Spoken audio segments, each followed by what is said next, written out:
It's Okay. So, good afternoon. We're at group number 6. My name is Serrano. My name is Marián García. My name is Agustín Moreno. And my name is Hugo Ocampo. And today we will be talking about our final project, the vibrating table with a music pattern. So, for starters, this is an overview of our presentation. We will be looking at a brief introduction of our project, our objectives, and then we will get into the mechanical, electrical, and software design and see the results and get to test out our project. Okay, so this class tasked us to design, model, and construct a vibrating table that dynamically responds to music. It integrates multiple mechanical, electric, and electronic components that intend to create an experience that synchronizes with music in order to make it immersive for the user. There have been several applications for vibrating tables in various fields like construction, manufacturing, and inclusively health. And their applications showcase how there are multiple possibilities that are yet to be explored with vibratory table. So now let's review our project requirements. The first part was the mechanical requirements. The use of additive manufacturing, laser cutting, or any type of digital manufacturing. Our MDF dimensions that were 60 by 60 by 15 centimeters. Creating our CAD design for manufacturing our prototype.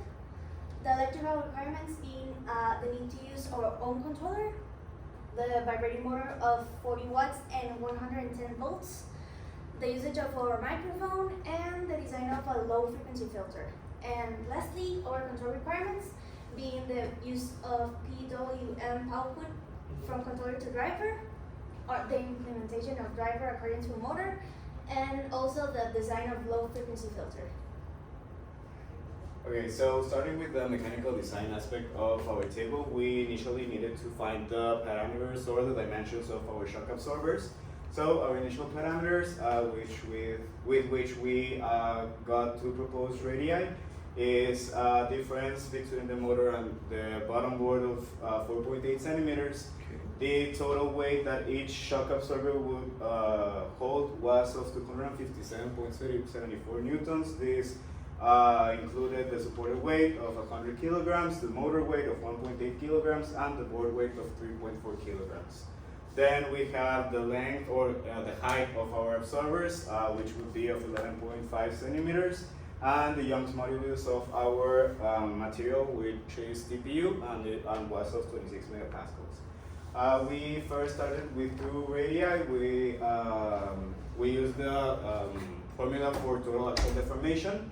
We solved for the radius, and the first radius with a total axial deformation of 4.8 centimeters, which would be the maximum deformation that our board could handle, was of 2.74 millimeters.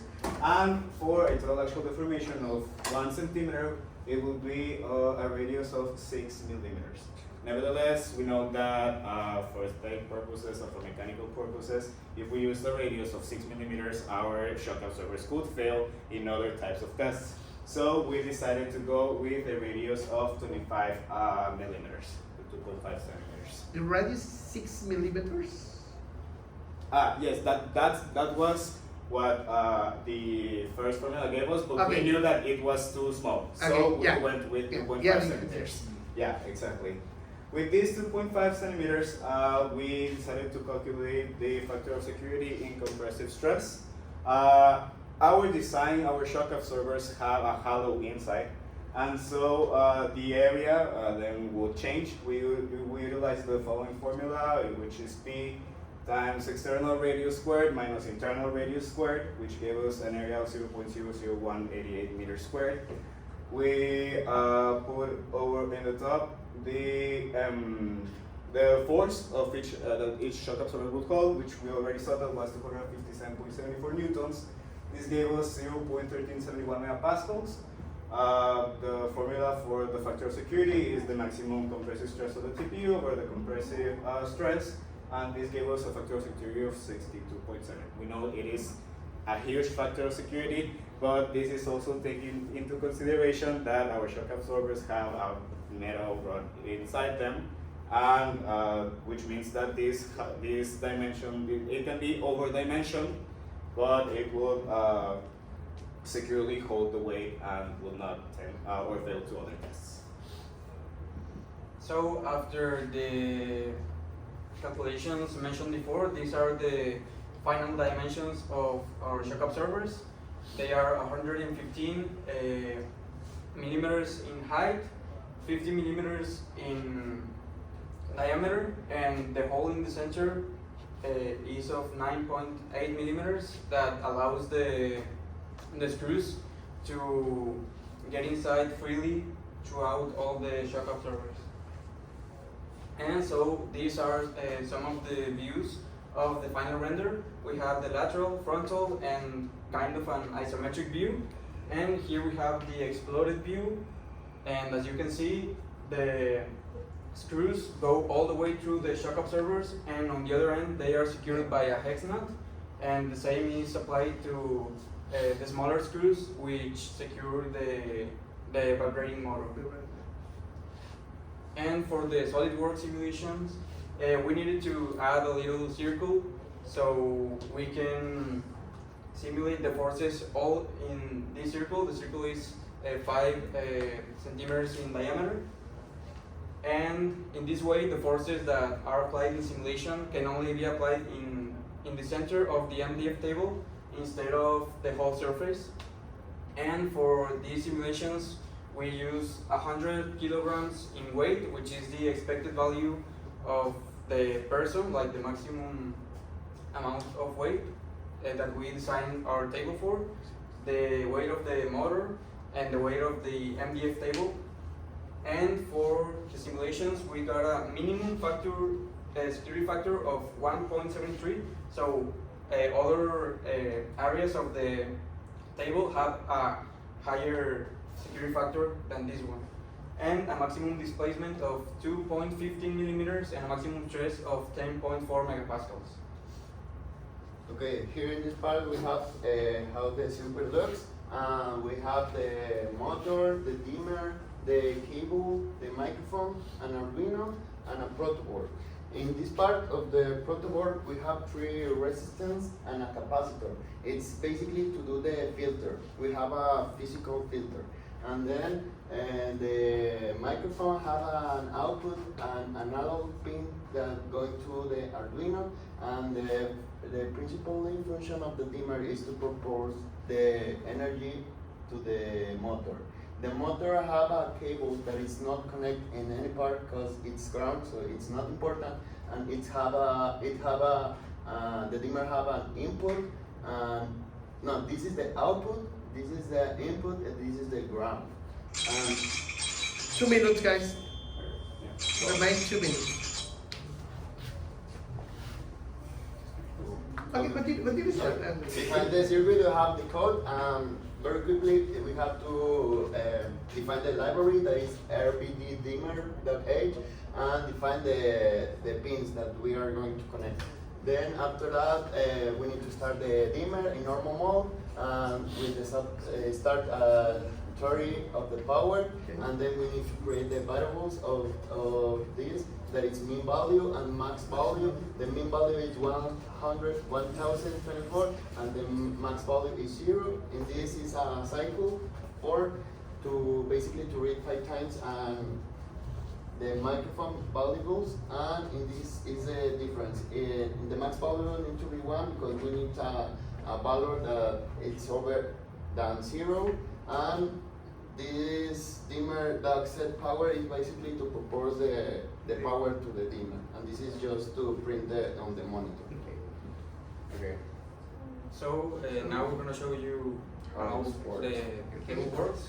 We invite to Yes, feel of the course. vibrations. How many kilos precise? 100. Well, we tested for Security We tested factors. 140 kilograms and it yes, was that's what we tested, 140. So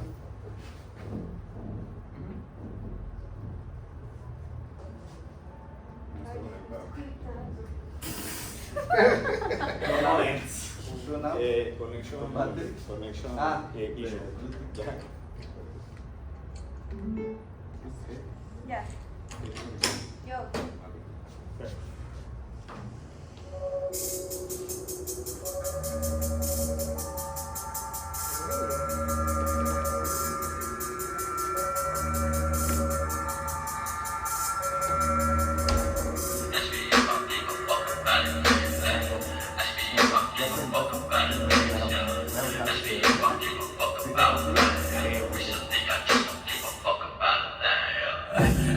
give a fuck about it, please. Ask me if I give a fuck about it, yeah. Ask me if I give a fuck about it, yeah. Recently I just don't give a fuck about it. I just decided about it, grace, and it got decided.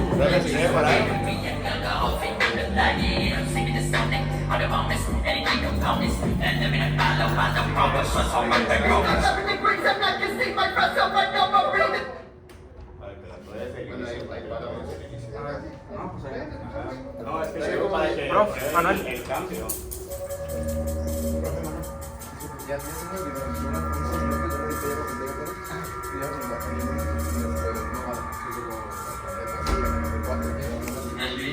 hay 5 camas. Bueno, cada vez que la diga, pero sí, y el de camino,